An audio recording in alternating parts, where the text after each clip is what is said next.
Good morning, everybody. I hope you can all hear me, and a very, very big welcome this morning to our next session. I do have some somewhat unfortunate news, which is that our last two speakers, Jonas Yongwana and Madoda Luditi, have unfortunately had to pull out of our discussion today, which is, of course, a great pity. But what it does mean is that we will probably be extending the Q&A time so we can have an even longer and more robust discussion. For those of you who don't know, my name is Dr. Mark Runch. I'm a postdoctoral research fellow at CANRAD. And without further ado, I'd like to welcome up our first speaker, Professor Rashid Boutayeb. Mark, just to quickly interrupt you before you introduce, thank you for starting the session. We just want to remind people that there's a parallel session happening right now. And if you would like to join the parallel session, which is on neoliberalism and the left, just click on the link in the chat, and that will take you to the breakaway room. Otherwise, good luck to this panel. Looking forward to the discussion. Thank you very much, Prof. So I'd like to welcome Professor Boutayeb to speak today on meditations. Thank you very much, Prof.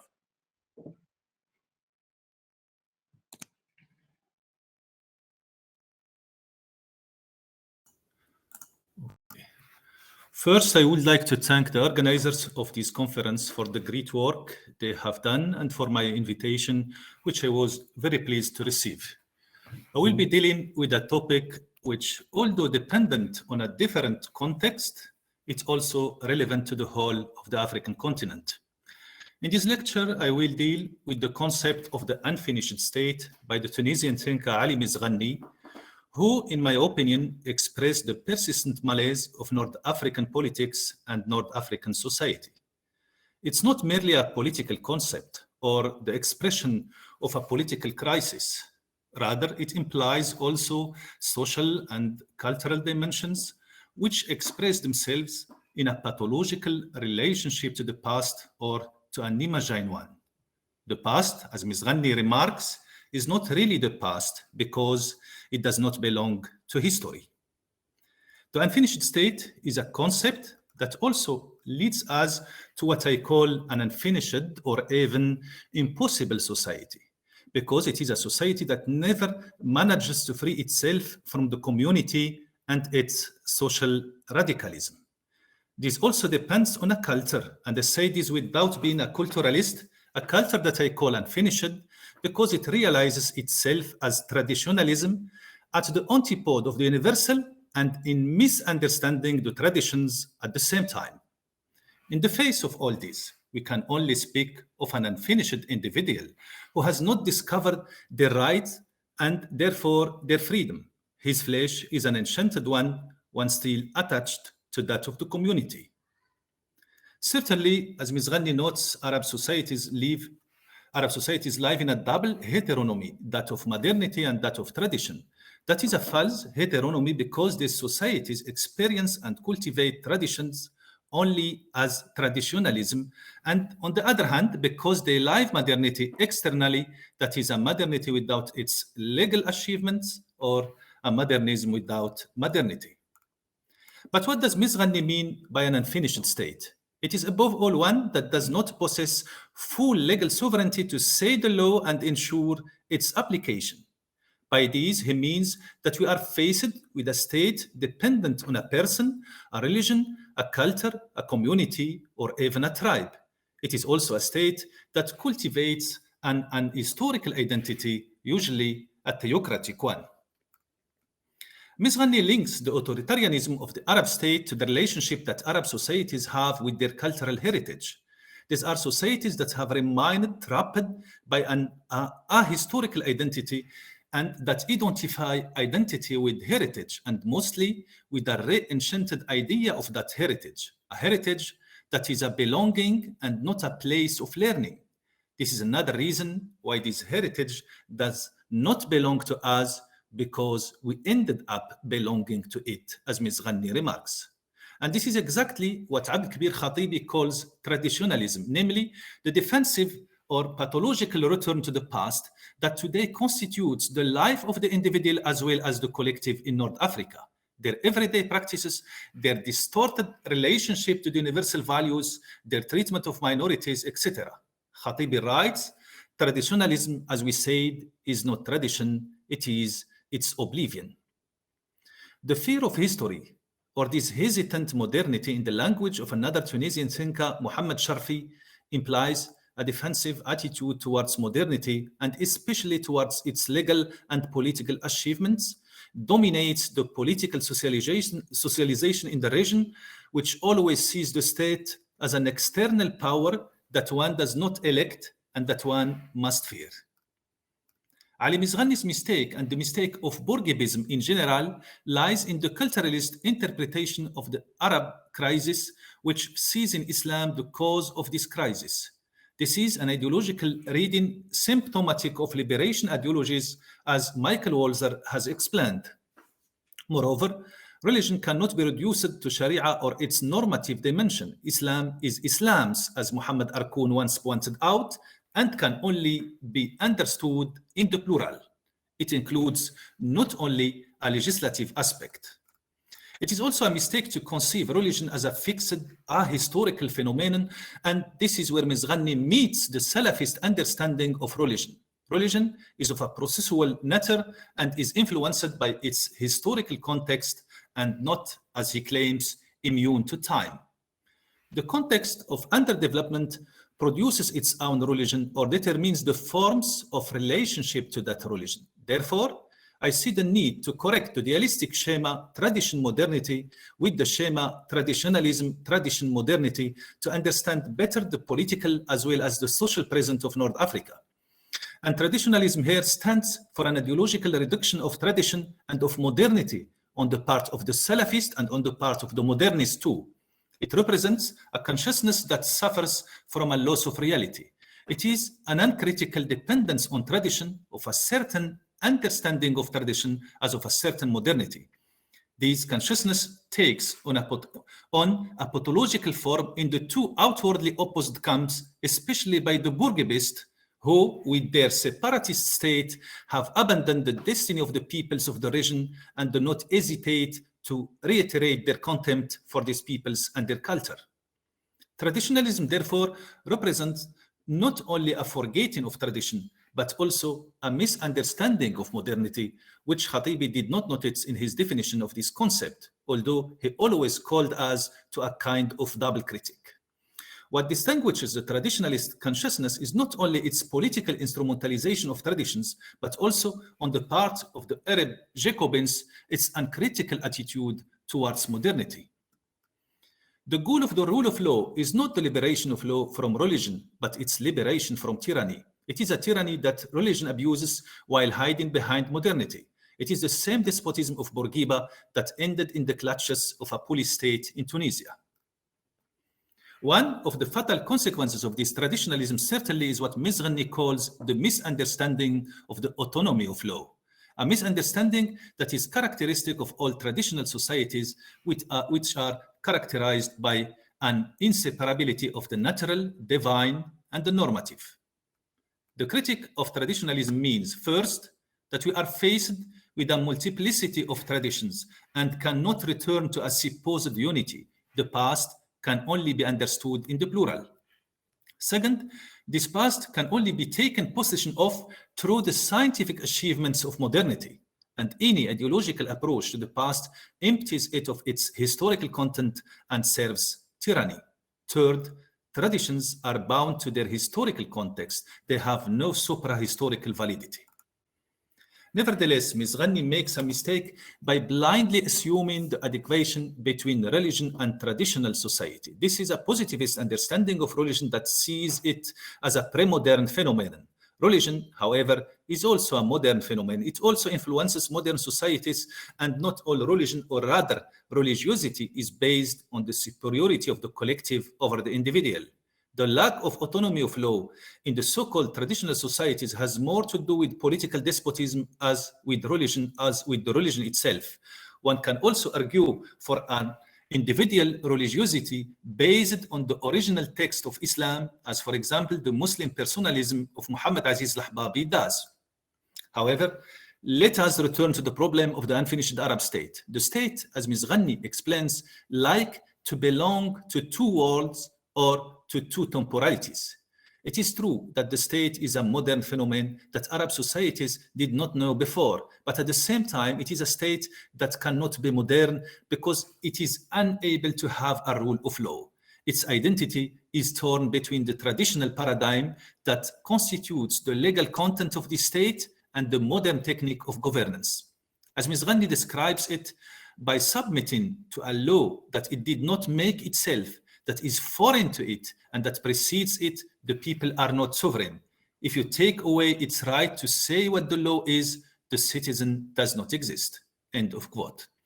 This law, however, has a religious face, but has little to do with the religion. And that is exactly what Ms. Ghani does not want to see. He remains faithful to his positivism, which blocks his path to a scientific critique of authoritarianism and its relationship to tradition. Yet, apart from this weakness in his analysis, his description of the unfinished state in some points not far from reality.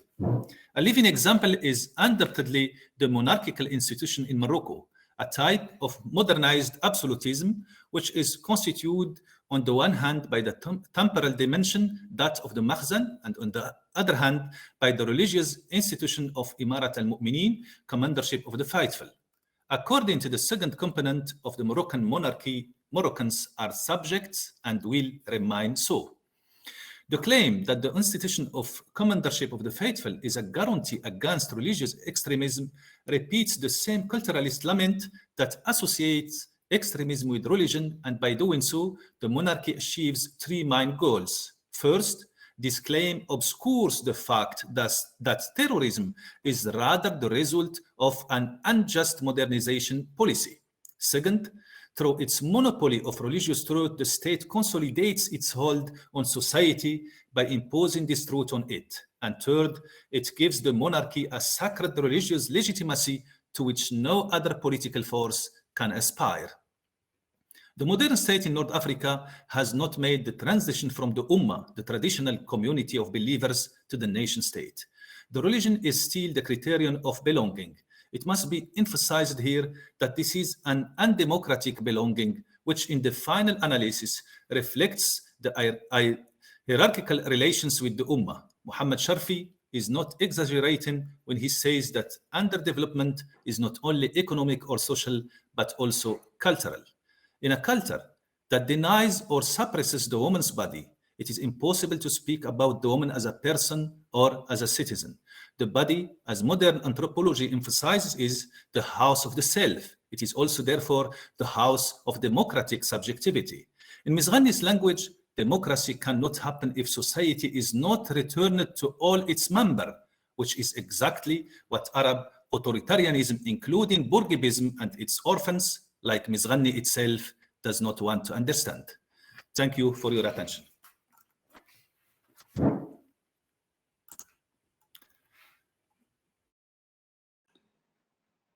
Thank you very much, Professor Boutayeb, for a very, very interesting and engaging presentation.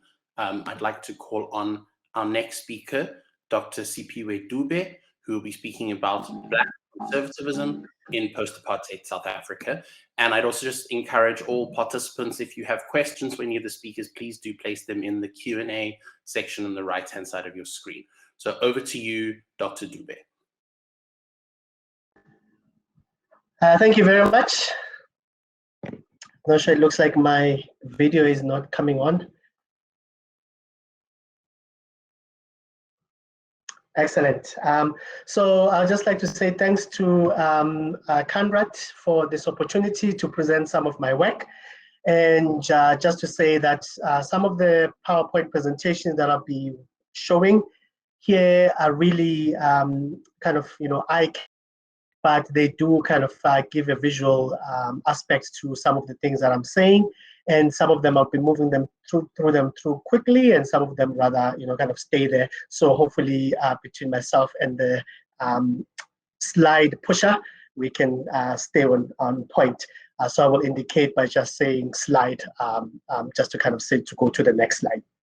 So just to quickly say that this presentation is part of a larger project that I'm currently working on generally what I call the rise of new political religious right in post-apartheid South Africa. And what I'm presenting on specifically focus on Black conservatism. So to help kind of stay on course, I will be reading my presentation and hopefully with the slides that will kind of help with what I'm trying to do. So despite its rich history of left politics, South Africa has not been shielded from the rise of the type of Black conservatism ripping through America, but also England, Canada, and parts of Northern Europe today. In America specifically, the names of Condoleezza Condi Rice, Clarence Thomas, and Ben Carson are just a few that roll easily off the tongue in defense of Black conservatism. Next slide. In the South African context, the likes of Herman Mashaba and Sihle Ngobese, I would argue, are certainly newer reflections of this phenomenon in post-apartheid South Africa of revisiting what I regard as a kind of 1980s argument put forward by the likes of Gaja Buthelezi in reinforcing racialized Black conservatism.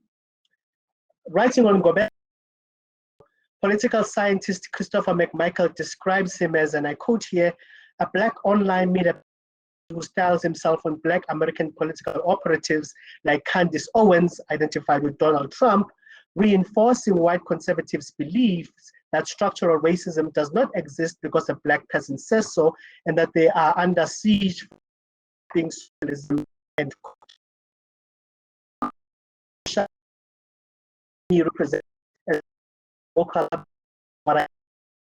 Black conservatism is a view that is in line with discourse, namely, as Connor 6, that the decline of values such as patience, deferred gratification, and self-reliance have supposedly resulted in high crime rates, the increasing number of unwed mothers and pregnant teenagers, and the relatively uncompetitive academic performance, specifically of Black youth.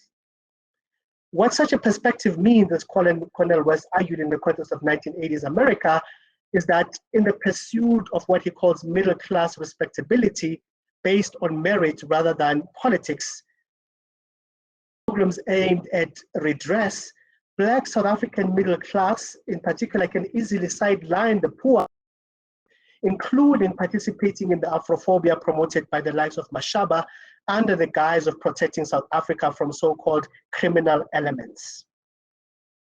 That is, what reflects as middle-class pursuit in the post-apartheid context, akin, right here, slide 5, is more akin, in my view, conservative new right ideology, complete with its moral regeneration campaign. And it is more so than it is to the liberal narrative of the pursuit of equality and freedom for all. In the case of South Africa, then, it is arguable that the latest national, in particular, the 2019, the results there reflect a trend towards such middle-class economic and political conservatism. However, this is a point I will return to in a moment. To kind of contextualize where, for me, I kind of trace the history of Black conservatism, I think it's important to go back to the 1980s. And to that end, it is fair to say that the last time we had serious intellectual discussions about Black conservatism in South Africa was in the late 1980s. Various academics concentrated specifically on the figure of Chief Gaja Buthelezi and his Inkatha movement as emblematic of Black conservatism in the country. Slide 6. Those who identified Inkatha as Black conservatives include historians such as Jabulani Mzala-Nxumalo, Gerard Mare, and Georgina Hamilton, as well as a former colleague of mine, political scientist Shireen.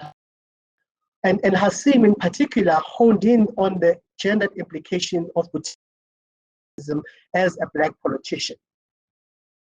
Of particular relevance for reviving discussions of Black conservatism in 2021 is the argument that Hasim makes in relation to Inkatha and its centralization of an expressly patriarchal and hierarchical invocation of the traditional Zulu family in defense of Inkatha's anti-labor and anti-sanctions or anti-divestment. So Professor Boutayeb's discussion here on tradition is kind of apropos. Buthelez's socio-political conservatism stark contrast to the politics of black, which he nonetheless claimed. In fact, if we take it for granted that in the apartheid era, to be a black politician and a public intellectual meant being situated someplace on the liberal spectrum. But my argument is that a figure such as Gatsha Buthelezi puts that assumption into question, along with a large number of black male intellectuals and leaders who were 80s reform, especially in the so-called Bantu stance. And this was a reform that was about creating a so-called black middle class with a stake in the system of preserving rather than overthrowing this particular system.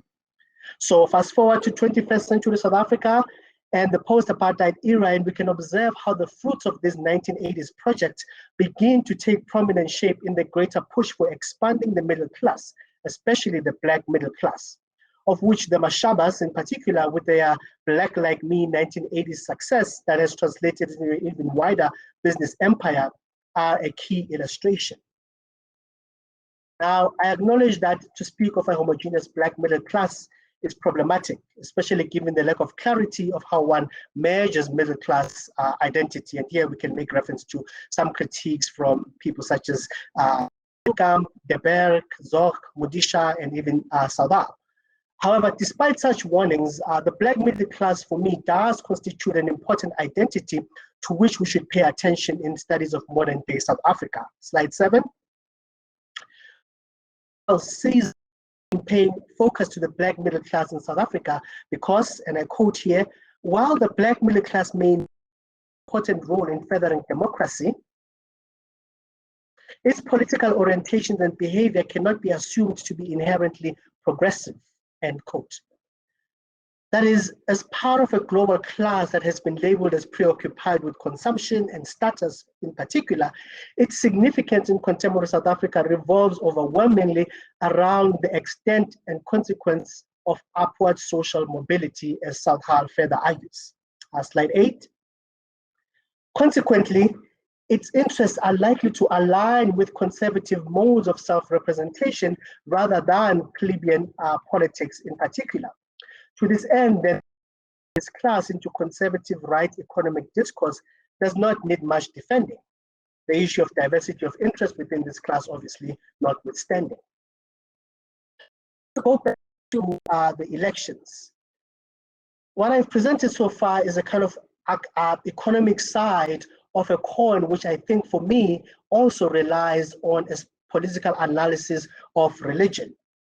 In fact, in the 2019 South African general elections, the Inkatha Freedom Party drew support nationally, as well as in the two major provinces of Gauteng and KwaZulu-Natal, which, as most of us are now aware, were recently the two provinces marred by pro-Zuma protests in response to his imprisonment.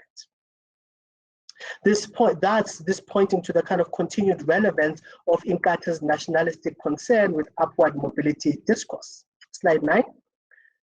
Furthermore, the newly formed church-based party, the African Transformation Movement, with its South Africans First motto, managed to secure an 8th position nationally on its first try, which was a huge triumph. ATM claims to follow the philosophies of humanism and Ubuntu. However, upon closer reading of its policies, we can read that actually ATM believes in the return of capital punishment, building a society founded on divine-based values, promoting moral regeneration, and reinvigorating the role of traditional leadership in governance. So my point here is that when we look at the ATM, we can see that actually it's concerned with promoting what I've kind of discussed, however smallly, as aspects of new rights discourse in particular. In fact, in expanding the reach of ATM's discourse beyond the Black Bloc, we can observe that its discourse aligns very well with the Democratic Alliance's conservative stances and policies on immigration, crime, and rights of sexual minorities in particular. into a broader conservative alliance between what on the one side is the white-centered, right-centered bloc and the black middle class. Interestingly enough, ATM's economic principles, however, are more in line with EFF's nationalization of the economy, including the Reserve Bank. And so for me, it remains to be seen how they balance this kind of seemingly socialist economic outlook with their kind of moral conservatism as such. In addition, another conservative Christian organization garnered enough votes for a 6th place in the 2019 elections, namely the African Christian Democratic Party, which was founded in 1993. While its electoral performance has basically remained flat, it has nonetheless remained competitive in all the elections since 1994, failing to acquire any national seats only in one election, that first one in 1994. For me, its highly positive 2019 elections performance indicates its continued relevance, especially in light of the argument of this piece regarding the rise of Black conservatism.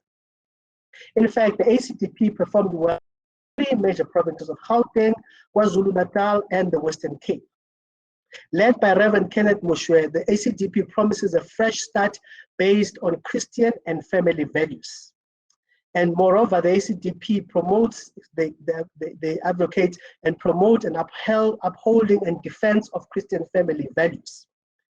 In fact, ACDP proclaims that, and I quote here, "We adhere to a moral philosophy that is the word of God and measure the interpretation of our policies against the prerequisites of biblical standards," end quote.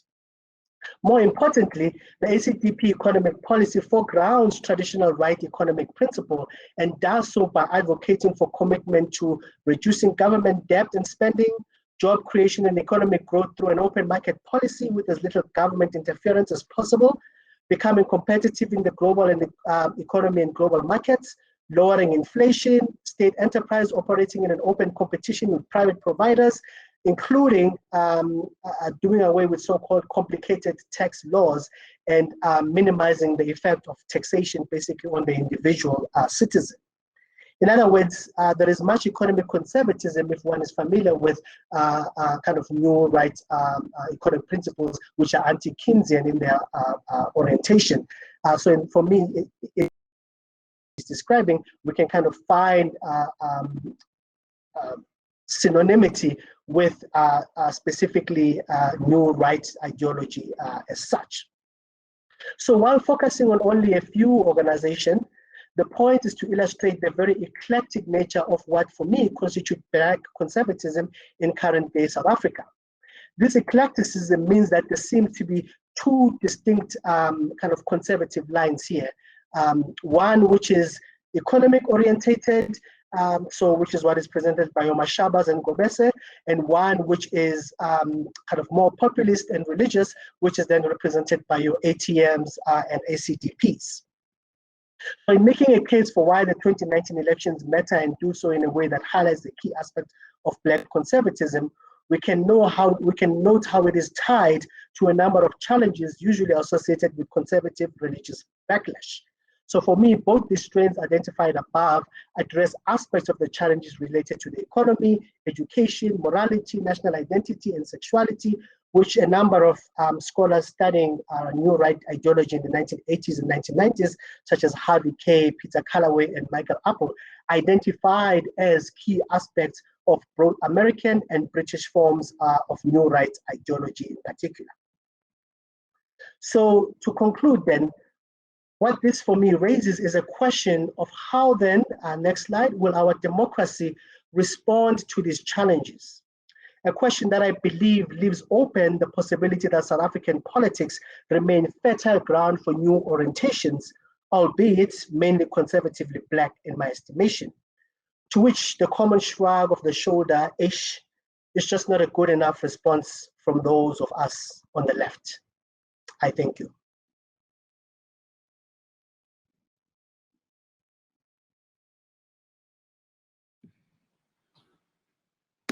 Thank you very much, Dr. Dube, for a wonderful presentation. I'm now going to hand over to our next presentation, which will be deeply fascinating. This will be from Ms. Sharon Gabie, Ms. Sharon Gabie and Mr. Rasul Snyman. And the title is There is a Khoisan knocking. What do they want?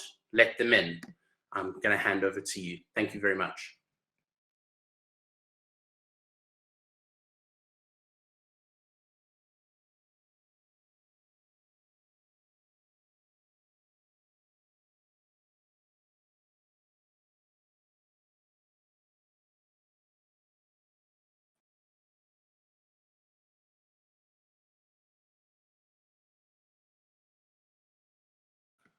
Sharon, I think your mic might... For allowing us this opportunity.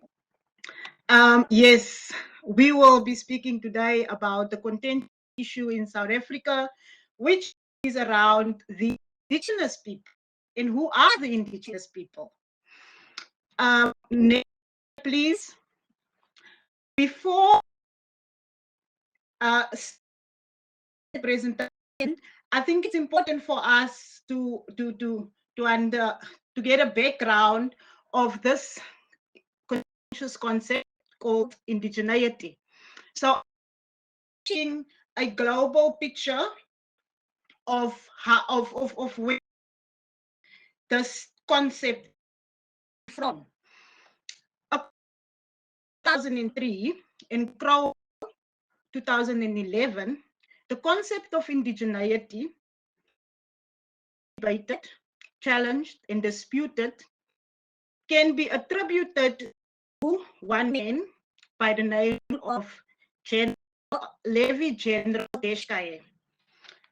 Levi General Deshkaye was the chief of the younger Bear clan of the Kyoga Nation and spokesperson for the Six Nations. The Six Nations of the Iroquois included the Mohawk, the Oneida, the Onondaga, Cayuga, Seneca, and Tuscarora. These the Six Nations stayed on the Grand River land near Brantford in Ontario. In 1923, Levi General Deshkaye approached the League of Nations.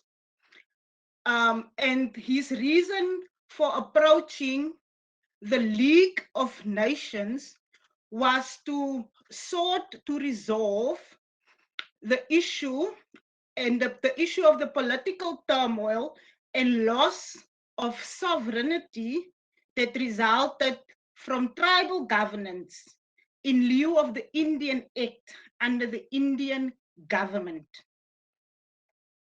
The Indian Act was first passed in 1876 and amended many times. This Act was established and it deputized self-governments in the form of band councils elected under this Act.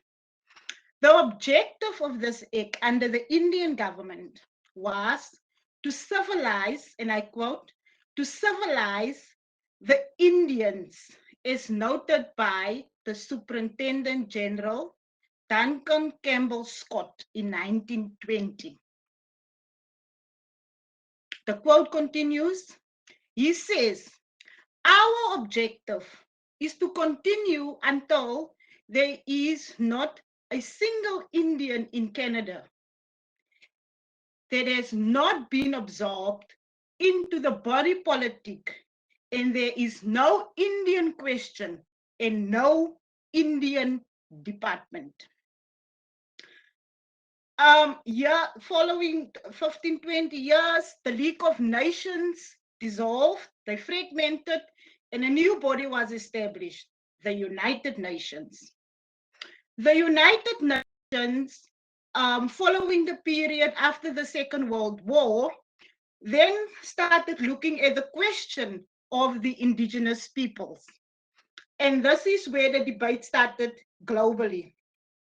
So while the United Nations recognizes indigenous peoples globally, the question is how these indigenous peoples are being accommodated within the nation states that they are living.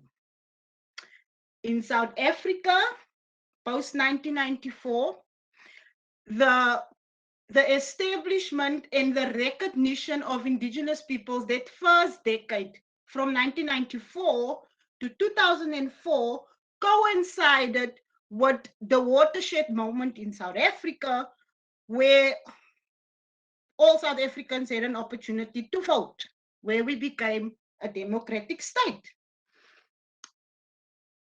Since the early 1990s, the indigenous, the Mandela government started entertaining issues of the indigenous peoples, and they established, the government established the National Khoi and San Council to look at issues of the indigenous peoples. Since then, there's been many activities and there's been many kinds of activism around the question of indigeneity. And the latest is the co-option of the indigenous people into the traditional structures. So there's a bill that's called the Traditional Khoi and San Bill. This bill is being contested. The indigenous peoples, many of them do not want to be co-opted into this bill, as the concept of indigeneity is understood differently. Thank you, and I will hand over to Rasool now to take this further.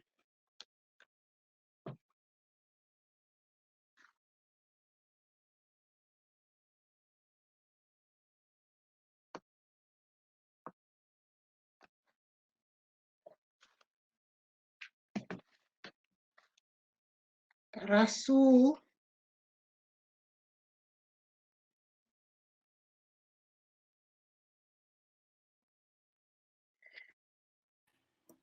Rasool, if you could switch on your camera on your left. It's at the bottom of your screen.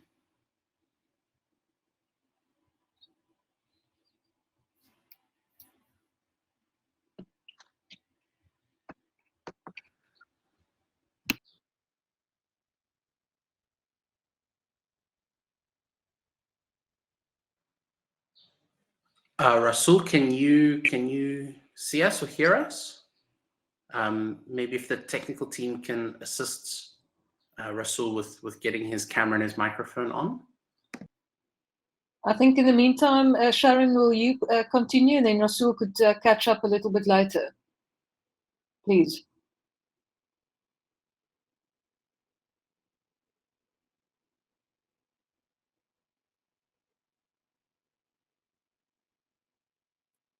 Sharon, if you could switch on and just continue your presentation. Rasool has dropped off the platform, so we're doing our best to bring him back online.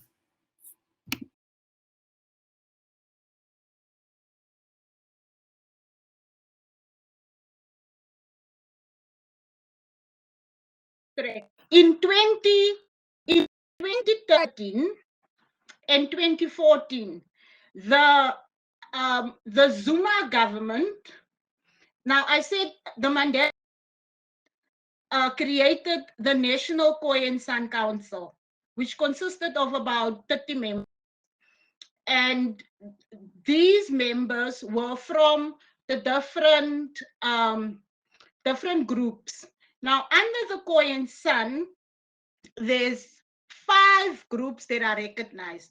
These 5 groups include the Griqua, the Nama, the Khoi, the Cape Khoi, the Korana, and the San. In 2013, the Zuma government, following Mandela's effort, the Zuma government invited just close to 1,200 members from all 5 to a gathering in Kimberley, which was called Kimberley 1.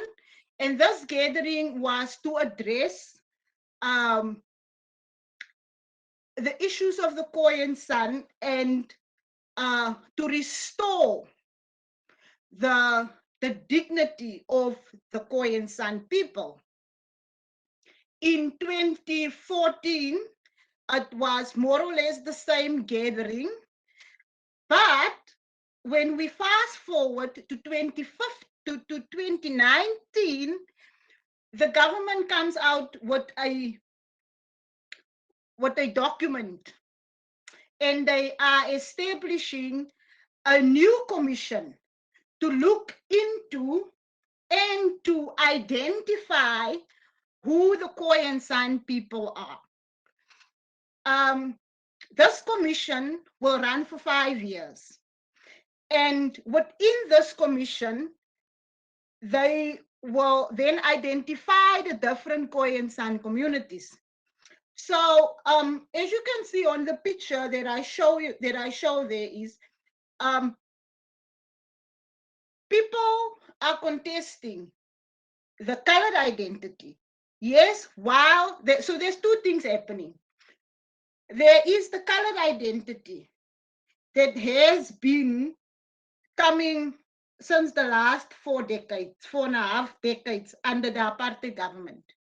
Post 1994, there's this concept that comes into the South African space where these people that were previously classified as colored people are now reclaiming an identity and saying that they are the indigenous people. But this is not captured in law, because people are still classified as colored. And this is why so many of them are saying, as you can see on the picture, that they are not colored. In the second frame of the picture, it's a ritual that is being done in the San groups where the colored identity is symbolically dropped, and there's a process where the colored person is now becoming an indigenous person. In the third frame, as you can see, the lady went through this ritual called the Now. She's got a certificate with her that says that she is now an indigenous person belonging to a certain group. Now, it's out in conjunction with what the government is saying and doing. On top of this, the South African government goes to the United Nations every 5 years to report what they are doing for their indigenous peoples in the country. But then the question again becomes, who are the indigenous people, and what exactly is it that you are doing for the indigenous peoples in this country? There is the question also, everybody is speaking about issues of the revival of language of these groups. Now, within the revival of language for this group, there is the question of which language from which group must be and be developed. Currently, the discussions goes around the Khoi-Khoi-Guap language, where South Africa again has a relationship with Namibia through a twinning agreement that has been signed. And then the bigger question of land. The indigenous peoples, according to the United Nations, are the people that were found on the lands before colonization. According to the United Nations, these are the Khoi and the San people in South Africa. No other group is mentioned in the United Sharon, Nations. I'm sorry to interrupt. Khoi and the San people. The question again is, what is the government doing for these peoples? So I will leave it there. Thank you for your attention. have a discussion. Thank you. Thank you very much, Sharon. It is such a pity that unfortunately Rasul has still not been able to join us. I know that our tech team are working tirelessly behind the scenes to hopefully get him online. We do have now a fairly extended Q&A session, and we've got some wonderful questions in the Q&A, and I'm going to ask, please, that if there are more questions and more engagements, please feel free to add them into the Q&A. The very first question in the Q&A is actually the one that I'd like us to end with, because I think it's going to be a very good way to kind of end off the discussion. So I'm going to move on to Giovanni's second question, which is for Sipiwe, perhaps combining capitalist urbanity and, quote, making it out the ghetto, and hence becoming economically conservative at the extreme, even dodging tax. But then what about black tax? So, Dr. Dube, I'll hand over to you to answer that. Yeah, no, thanks, Professor Pogi.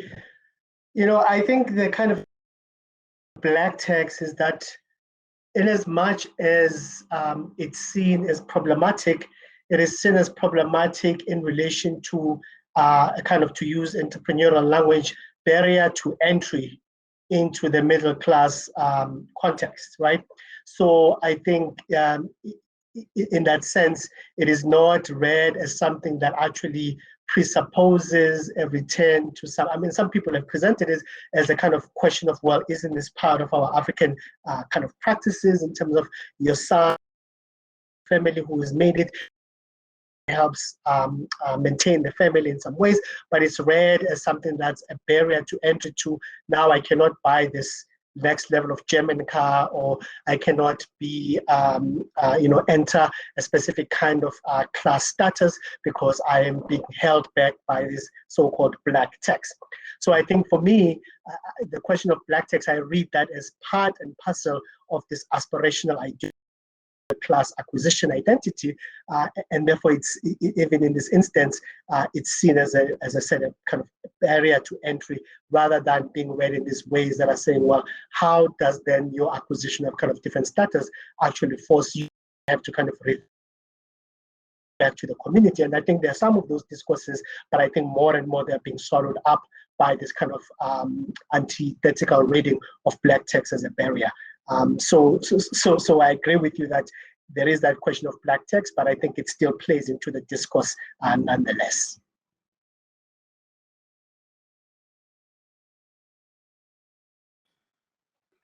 Thank you very much, Dr. Dube. I'm going to ask you to keep your screen and your mic on, because the next question also is directed at you from Ashraf Alam, who asked, what has been the impact of African charismatic churches on the conservativization of large sectors of society and public officials? Yeah, thanks, Ashraf. I mean, so one of the things, as I said in the beginning, this is part of a larger project that is conceptualizing new right identity of places. And for me, these are constituted by, on the one hand, the kind of shift of the so-called white liberal bloc into a kind of rightist discourse. So I'm here thinking of the DA, I'm thinking of your Institute of Race Relations, Rational Standards, obviously Freedom Front, etc. So there are those people, your Solidarité, all of whom are kind of, decrying the loss of kind of white privilege, as part and parcel of the rise of the new dispensation. And then you have, on the other hand, then what I've called the kind of black conservatives, which for me are kind of influence on the one side, but a kind of traditionalist discourse, which is saying we need to reinstitute traditional modes of being in this dispensation of democracy because we have lost a part of who we are as Black people, but it's mostly the elite who are proposing this kind of elitist discourse of traditionalism, which is a specific form of traditionalism, which I think harkens back to Inkatha. And then you have the other Black conservatives, which are being informed by kind of what I call a kind of neo-Pentecostal church ideology in particular. And I think for me, the coming together of these three elements which seemingly come from disparate positions, but actually harkens back or comes back on the issue of what is wrong with the current dispensation and how can we get back to a context where we can reinstitute morality that is informed by traditional values, that is informed by religious values, that is informed by values of self in terms of the kind of neoliberal order that says you can make it, shouldn't be there to help you along the way. So, but then in the kind of African charismatic churches context, you also have those, what I would call African initiated, African instituted, or African independent churches, which for me come at this through the language of traditional morality, right? So that's one aspect of the kind of charismatic part. And then you have the other aspect, which is kind of more neo-Pentecostal, which comes at it from, we have lost our way in terms of our religious orientation, and we need to get back at anti-homosexual laws. We need to get back at capital punishment. We need to get back at anti-education, education that is not centered on promoting, democratic, progressive values of belonging, such as the issue of teaching sex education in our curriculum. So I think all of those come together as part and parcel then of what I would kind of call a coalition of neo-Pentecostal bloc, and then the kind of conservative traditionalists as part of this dispensation. And this is something that I'm working on as part of not only a book manuscript, but also some set of articles that hopefully will be coming out soon. But certainly that is part of that discussion. So thanks for that question.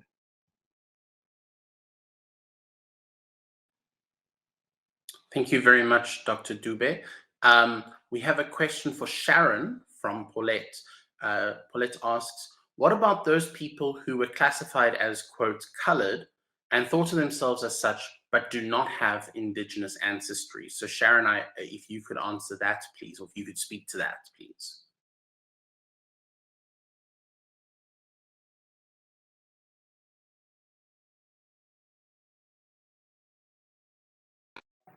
Colored people are indigenous Khoi and San, and not all Khoi and San, or those who self-identify as Khoi and San, are indigenous. So with the United Nations definition, the crux of the definition lies upon self-identification. And the question that you are asking is not just related to those who are classified as colored people. It also relates to those that grew up in, say, for instance, the Xhosa culture that has got a lineage to Khoi and San. The examples would be Nelson Mandela, the soccer boss Ivan Khosa. But because of the way society was structured in terms of the 4-tier racial classification system, the question of indigeneity becomes open and closed at the same time. By this, I mean that at the moment, it's only within the groups of people classified as colored who self-identify as Khoi and San, or there are other people who are using clan names. It's only for those groups. And then the question also becomes, so if you are from, say, from the Zulu ethnic group or from the Xhosa ethnic group, can you come and say that you are also indigenous?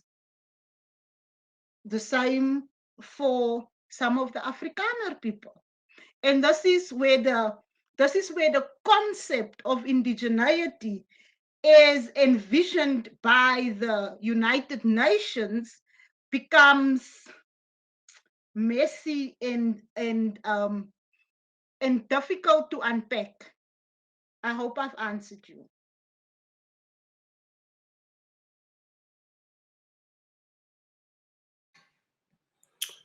Thank you very much, Sharon. Our next question comes from Professor Andre Kiert for Professor Boutayeb.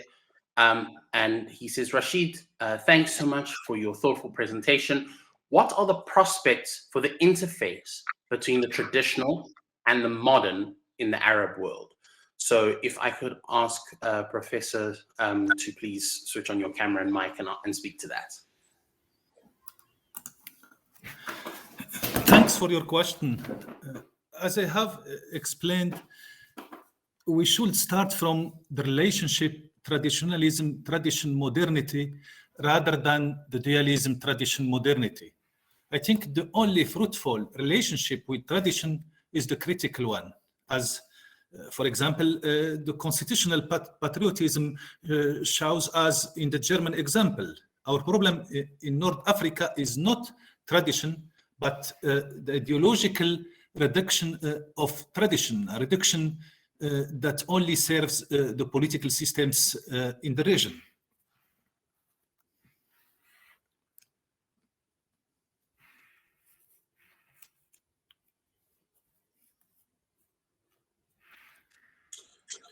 Thank you, Professor. We have a follow-up question. This is from Prof. Van der Westhuizen, who asks, thanks for the presentation. Please tell us more about the reinterpretation of tradition towards political ends. Yes, I give an example in my presentation, namely the monarchical system in Morocco. Yes, we have to do in this system with not a misunderstanding, but with abuse of religion, and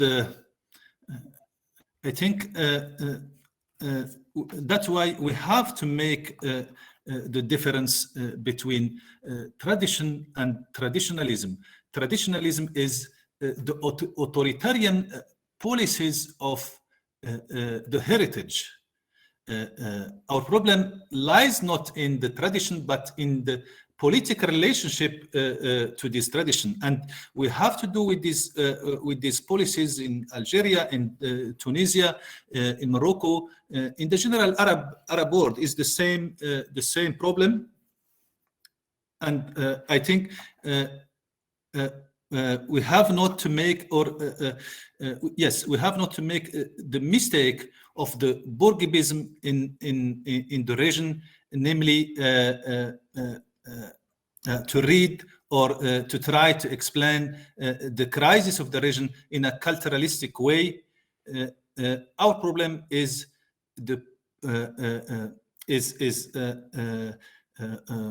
of a materialistic genre, and not and we can do not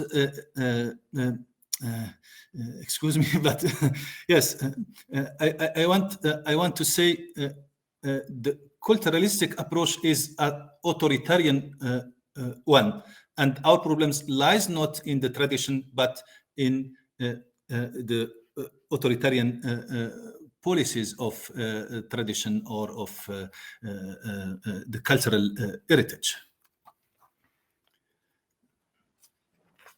Thank you, Prof. Ashraf Adam has a follow-up question, and so he writes, thank you. If I may ask another question, including to Rashid, how has globalization led to the alienation of state from society, and has this contribution to conservative religion as a form of identity?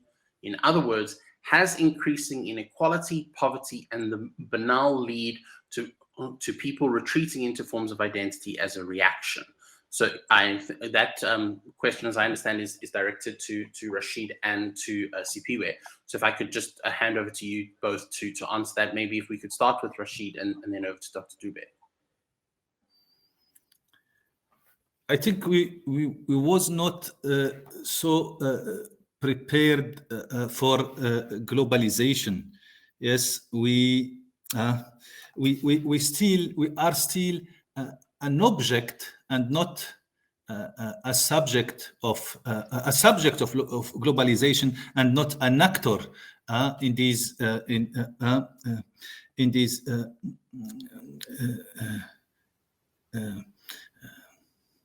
it means we was not and we are not prepared to to deal with globalization and all its challenges and problems. That's why we had only the possibility to hide ourselves or to we have only this defensive answers, namely identity, a form of unhistorical identity. I think it's a false answer, and we have begin to learn to be modest and also to be convinced that we are one humanity and not we live we are one humanity and not two or three humanities. All the cultural particularism make our problems and our crisis more and more difficult to overcome. Thank you, Prof. And if I could ask Dr. Dube to jump in on this question. Yeah, no, I mean, I think it's an interesting question because on the one hand, you know, it kind of presupposes that religions are not part of the globalization process, which in fact, at least Pentecostalism and I think, you know, if you go back to 9/11, is a kind of central global event that put that assumption into question mark and said, look, you assume that religions are part of an order stultified past, but actually religions are part and parcel of new global orders. They're always in process of dynamic thinking of their relevance in contemporary times. And that contemporariness is always defined according to a particular milieu. And so for us, at least when I think of neo-Pentecostals and they buy into what I regard as a kind of neoliberal capitalist order, that's people the work ethic of self-care, ethic of saving, etc. Neo-Pentecostals are saying, look, globalization is pushing us to a specific form of representing the kingdom of God on earth.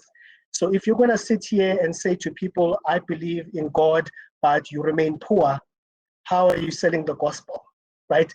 So as part of the kind of globalization discourse, I think more for me, the response, at least in the African context, is against specifically state failure, right? It's against the reneging on specific role that the church supposedly was supposed to, the state was supposed to play in post-colonial Africa, where neo-Pentecostal churches are coming in and saying, look, we have to take over the provision of entrepreneurial training. We have to take over, at least in places like Ghana, Nigeria, and Kenya, higher education context. We have to continue to do with healthcare, provision of basic education, etc. I think for me, churches in particular, Christian churches in particular here, which is what kind of my area of focus, are really honing on this idea God is not something that exists outside of this temporality, but is something that is part of and presupposes a different way in which things could be. So in that sense, it is part of the globalization discourse that says how things are is not how they can be and perhaps even should be, right? But the churches are saying, not in the way that you assume in your kind of secular ideologies, but in a way that is presupposed by a kind of coming in of the kingdom of God. So I think they're really, at least for me, not so to read these religious outside of the globalization discourse is to how they're actually part and parcel of and propagating a new form of kind of globalization on their own. I mean, Nigerian pastors are now going to kind of to the UK, setting up African forms of Pentecostal churches as part of what they see as what Nimi Wariboko calls the weight of blackness for Pentecostals in carrying in the message of the gospel. So they are going back and re-evangelizing the so-called Western world. So for me, that is part of a globalization process, right? And I think we need to read this a little bit more openly in that sense. And that's really what my, I guess, interest in religion and politics really comes in, is how do we open up the space for reading religion a little bit more widely than we might be kind of accustomed to. So hopefully that answers the question as such. Thank you, Dr. Dube. We have a question from Dr. Akinbade. He says, thank you for your presentation, Professor Boutayeb.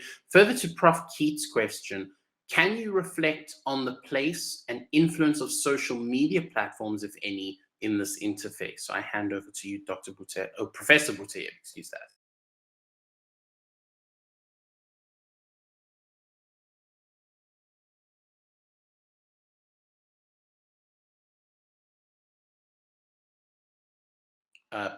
Prof, are you? No. Oh, there we go. Okay. Yes. Okay. Yes, it's not an easy question, but I think social media, unfortunately, do not play a liberating role. They have rather become a field for state propaganda. We were in the past too optimistic about the role of social media in the beginning, but after that, I think, and it's a thing that we can say everywhere in the world. We have not to be too optimist what concerning social media and its maybe enlightenment roles in the region.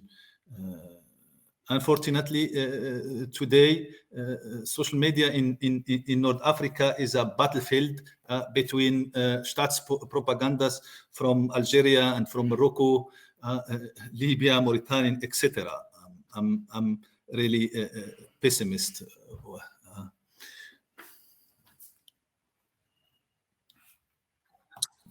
Thank you very much, Prof. And then Prof. Keats has a question which he posted in the chat, but was unfortunately a bit too long to post in the Q&A. And this is directed at Sharon, but I also see that Rasul has joined us. So I wonder if we can go to Sharon and then to Rasul to hear from him. And Prof. Keats' question is, Tariq Millet's 2020 seminal historical account in The Lie of 1652, a decolonized history of land of Southern Africa, presents a complex past, quote, circular migratory drifts over long periods of time, interconnected all Southern African societies, leaving nobody untouched. For this reason, and without collapsing the category of indigeneity, some scholars prefer to mobilize the notion of blackness or indigeneity, see Kumalo 2021, to work against the de-Africanization of peoples in the Southern African context. Is there not a case for blackness / indigeneity? So I'm going to ask Sharon and then Rasul to speak to that.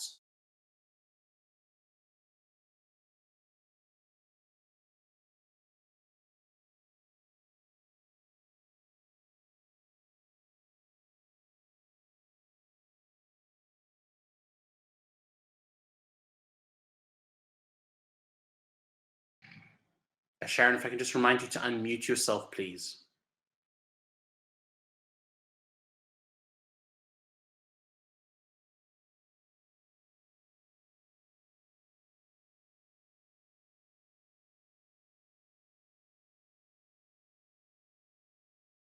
Sharon, your mic appears to still be off. Okay. Ah, there we go. Thank you. Okay, it's taking a bit long. Professor, this is exactly the discussions around the de-Africanization of the Khoi and San people with the use of the term native. The term native referred to only the African people and not as such to the Khoi and the San, and those that were later on classified as colored. And this is what the groups are doing now. They are mobilizing around the term of indigeneity, because the African has been taken from them due to like the scholars that are, and like Professor Mamdani was saying, that this term native then only referred to certain in particular groups in South Africa, and that's where the de-Africanization of the core happened. And when they are mobilized around the concept of indigenous, however flawed this concept is, they are being, you can say that they noticed not just by the South African government, but by the United Nations as well.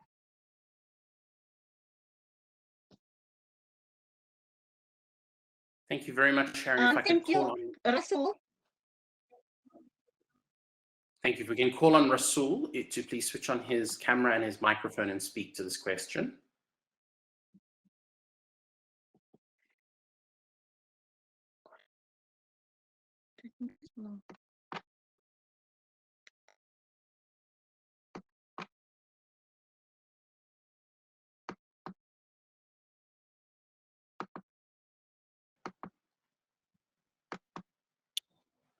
I'm just wondering if Rasool is able to switch on his camera and his mic to speak to this. Maybe while we wait for Rasool, I'm going to just turn to the next question. This is from Prof. van der Westhuizen to Sipiwe. So Sipiwe, your comments re the ATM's contradictory position on socialism are interesting. Would you venture a position on the accusation that the EFF is fascist? So Sipiwe, if you could speak to that while Rasool gets his camera and microphone on, please.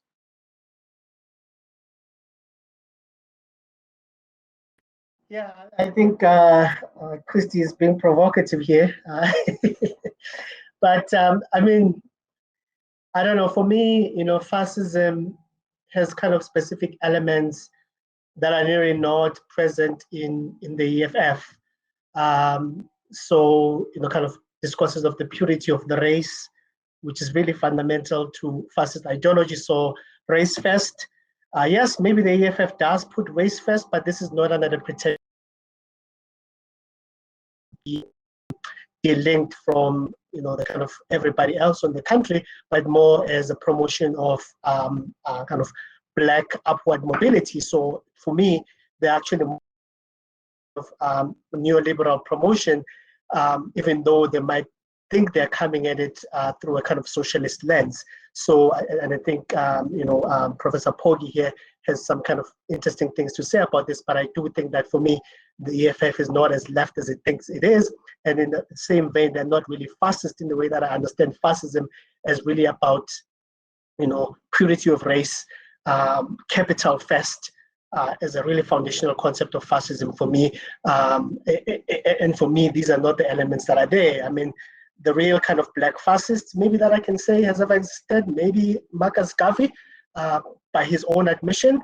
But even then, I think people like Gilroy have really kind of questioned whether he really understood the meaning of fascism, because Garvey said we were the first fascists and Mussolini stole fascism from the UNIA, basically. But I don't think the EFF approximates even a kind of Garveyist understanding of Black nationalism. So for me, the EFF actually is part and parcel of this aspirational middle class Black conservatism that is nonetheless coming at it from ground up. So I mean, I haven't done kind of work on that yet, but these are the things that I'm kind of thinking about at the moment, especially given the fact of how the EFF seems to trying to navigate on the one hand, a politics of socialist liberation, drawing on Sankara and Fanon, etc. On the one hand, with the kind of aspirational ideologies of Black people should also drive Mercedes-Benzes and wear Louis Vuittons on the other hand. So it's like, well, where are you then, right? Are you part of the neoliberal order that then promotes the acquisition and consumption as a kind of identity or a political identity? Or are you on the side that says, how can we make this democracy a little bit more socially equitable, right? And not by the fact that we all acquire Mercedes-Benzes, but that can be described by the fact of access to equitable resources, etc. So to me, they're still trying to figure out where they stand on that. And in my view, I think the current leadership is still then, and I can see how then this can be read as kind of fascist orientation, is still then very much a cult leader focused leadership.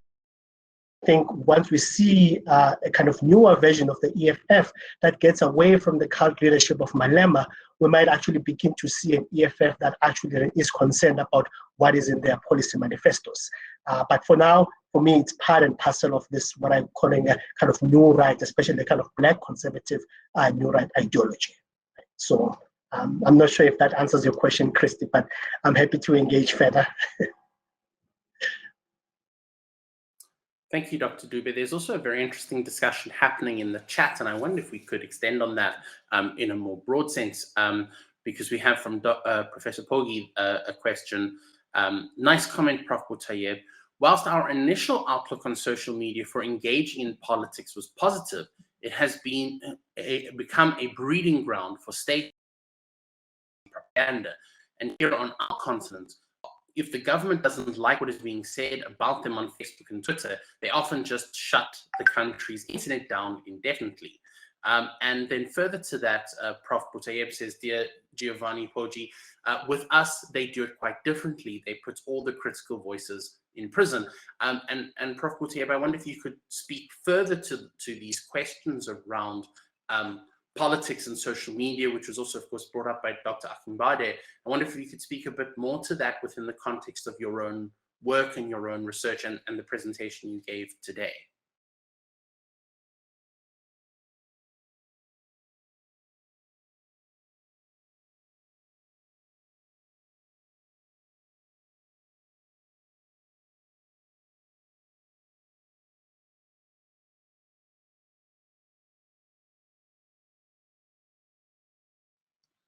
We're just waiting for Professor Boutayeb to switch on his camera and mic to speak to this.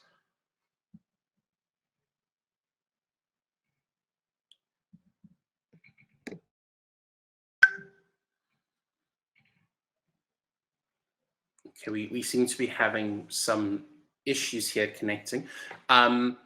While we sort those out, I had a question for Dr. Dube around these notions of terminology, and this, of course, links in somewhat to the discussions around Prof. van der Westhuizen's questions around fascism and the EFF. And what I thought that your presentation brought up very well is that the problematics of clearly delineated notions of liberal and conservative. And I wonder how we can begin to rethink these terms, considering they are so broad and thus they don't really fit. So should we be moving towards rethinking these terms, or is there an issue with the terminology we use when we discuss these sorts of things? So over to you, Dr. Dube. Yeah, I mean that's a because part of what we do as academics, right, is to speak to the terminology as such. So it serves my interest, obviously, to confine what I define as new right ideology, and this is why in my work I kind of go back to 1980s and 1990s, right? Because part of what has happened with new right discourse, especially, is that there is also, at least in our current context, the alternative right, which harkens back to some of the new right ideology, but specifically hones in on this idea of the decimation of the white race, right? That's what the alternative right is about. It says the white race is under attack from all kinds of positions, and we need to defend it at all costs. And that can include people from, white people, from kind of healthcare, from politics, from all kinds of spheres of life. And I think for me, part of what gets lost in the discourses of the alternative right is actually how that discourse of decimation of a nation is being taken up elsewhere. And so I think the work that I'm doing, for me, I'm looking forward into the future and thinking about, well, how then can we speak, especially of what is happening in Uganda, for example, in terms of the rise of specifically anti-sexual minority rights, as part and parcel of what I regard as a kind of global new right discourse, which centers specifically on this question of morality, right? So in that sense, I do think that there is value in categories, but we need to really be specific in terms of what then do we mean by these categories, right? And I think this is something that I know that I have to be really a little bit more careful about in the work that I do, especially when talking about neo-Pentecostals, because as I started to articulate, you do have the kind of African-initiated churches, which can form part of the kind of Pentecostal tradition, but from a very different kind of position. And so I think being able to clarify, okay, what do we exactly mean by this? Because those categories have still carry meaning, right? Being a Black middle-class person in South Africa carries, it means the difference from being able to be taken in and accepted at News Cafe, right, versus being told, no, you should go down to the Sporty in Nekasi over there, right? It means the difference between being taken seriously as a kind of productive citizen versus being taken as somebody that's just like smooching off the state. So having these categories carries political meaning. But I do agree with you that we need to kind of really be asking questions around, well, what does it mean in our scholarship to continue to utilize these categories if we're thinking broadly and broader in terms of their kind of social and political implication. And I think that's a difficult task, right? Especially for us on the left, because we have seceded so much of those important categories to the right. And I think this is where my concern comes in terms of how religious organizations, especially neo-Pentecostal churches, are taking up the language of neoliberalism without really engaging with, well, what does it mean to actually talk about acquisition and consumption in the context of a kingdom of God, of Jesus, which was not based on acquisition, but actually based on self-emptying.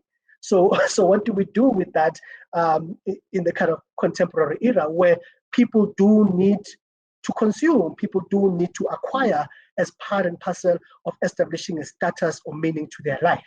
And for me, this is where the kind of interest in delimiting what categories we use and how we use them becomes really significant. I'm not sure if that answers it, but I do share your concern in other words. Thank you. No, that does answer that question. I mean, there's always this tension within research around how terminology fits and how we can question that and what we do with terminology and what we do with semantics. And I appreciate that your work challenges that in a very real way. I'd like us to begin to conclude because we only have 3 minutes left, and I'm going to take us back to the very first question. Unfortunately, we've also lost Professor Boutayeb. He's had technical issues, so he's had to log off. So I'm going to pose this question to each of the remaining panelists, namely Dr. Dube and Sharon, and I'm hoping Rasul will be able to join us if he's still online to contribute to this. This is the very first question we had in the Q&A, which is from Giovanni, who states, a startling theme carried through this conference is that African, quote, civil society remains parochial or subject in their democratic engagement, Armand and Verber. How do we achieve mass civic education? So I'm going to start off with Dr. Dube, if you can speak to that, and then to Sharon, and then hopefully to Rasul. And then I think we can begin to conclude this session. I mean, Giovanni, this kind of goes back to, 1980s, early 1990s, Codesria, a huge discussion on the role of the civil society or public sphere in our, what does that look like? and to me, the question of civic education, I guess I pose a question back. I mean, whose civic education, right? Because from a disgruntled who see the kind of what the state is doing in South Africa as part and parcel of a demolition of traditional values, of the deferment of the project of democracy, etc. Well, we need a different kind of civic education. We need a civic education based on religious morality. We need a civic education that foregrounds specific family values. We need a civic education that harkens us back to a moment when parents were parents and children were children, when there were clear lines of gendered delineation of labor, etc., etc. You can see where I'm going with this. So I think for me, the question is then whose civic education? Right, and I agree. I think your point is that we need kind of democratic civic education, but then the question becomes again, well, whose democracy, right? Because for Black South Africans, democracy means, as our discussion yesterday with the decolonial methodology revealed, democracy means different things to different people, and so how we engage with the kind of up-ground meanings of those democratic notions becomes then an important way of understanding the question. So I'll leave it there for now. Thanks.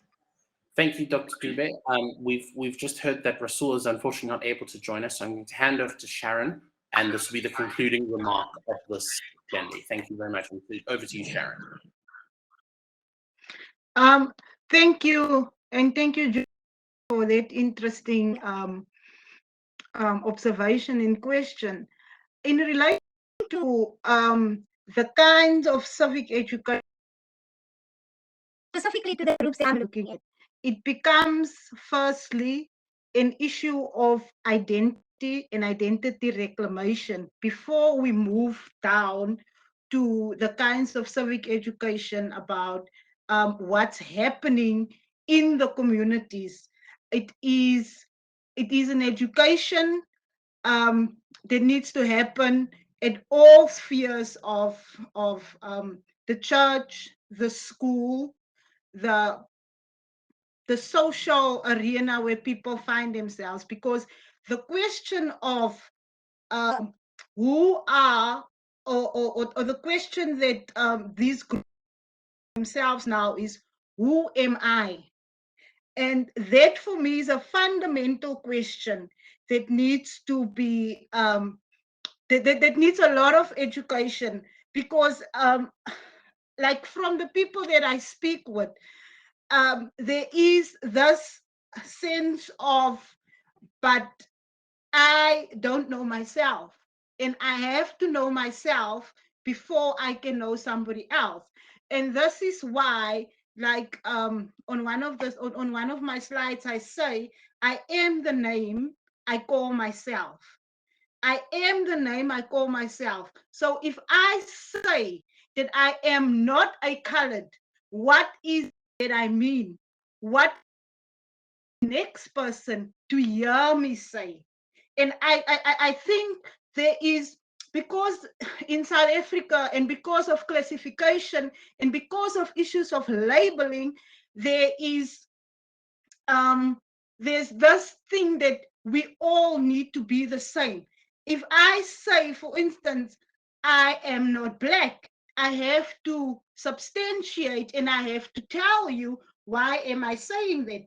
But you find currently what's happening is, if people are saying that they are Khoisan, then it gets questioned. No other identity in this country is questioned as much as the identity of the colored people who were something else before 1948. So I think that's where the civic education needs to start. Thank you. Thank you very much. This has been a wonderful, wonderful discussion. And thank you very much to our speakers and to all the people who participated in this chat. And we're going to take a comfort break now, and then we will rejoin at 1 o'clock for the next session. Thank you very much.